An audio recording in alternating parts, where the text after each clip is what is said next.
Wake up and step up, Prime Minister Trudeau. We have over 1 million people of Ukrainian descent living here in Canada.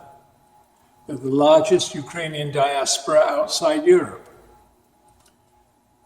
These Canadians are looking to you for leadership as they watch their ancestral homelands being destroyed and their relatives massacred. What were you thinking when 190,000 Russian troops moved to Ukraine's borders? Did you think it would be like the nursery rhyme, the grand old Duke of York, who marched his troops to the top of the hill and then marched them down again? President Biden was clear and unequivocal about the danger well before Putin's invasion took place. Were you listening? Humanitarian aid's nice, but it's only one part of the response that's needed. Okay, I realize that you would like your legacy as Prime Minister to be social programs and climate change. However, sometimes events come and smack us in the face.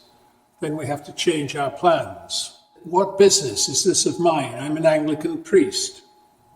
My answer is that Jesus Christ wasn't the Prince of Peace. I've said this before. Jesus was, to put it crudely, if you'll pardon the expression, a shit disturber. And like President Zelensky and his brave compatriots, he was prepared to die rather than give in to the machinations of the leaders of his day. So somewhat grudgingly, Canada eventually gave Ukraine a few anti-tank weapons. They were received gratefully and put to good use. We claimed at the time that we couldn't spare anything more, that like our old Mother Hubbard, our cupboard was bare. But suddenly we found a supply of modern artillery at the back of the cupboard. 130 heavy artillery pieces and associated munitions, some of which can be precision guided to their targets. But even now, Prime Minister, you say that there will be a further announcement on the matter in a few days. That just doesn't cut it. The time for an announcement is now, with the armament shipped immediately. Otherwise, it might be too late. Mariupol already expects to fall within only a few days. Ukraine desperately needs armoured vehicles to attack the invaders. Last week, retired Canadian General Rick Hillier commented that the Canadian forces have about 800 of these vehicles.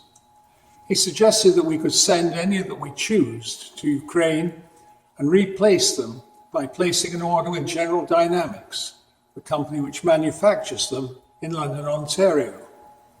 Let's face it, Prime Minister, you haven't been squeamish about sending them to Saudi Arabia, which has used them in its dirty war in Yemen. So, Prime Minister, I urge you to send both armoured vehicles and heavy artillery to Ukraine at once. The time for fence-sitting is long past. President Zelensky and the Ukrainian people need to know that Canada stands at their side. They deserve no less. Amen.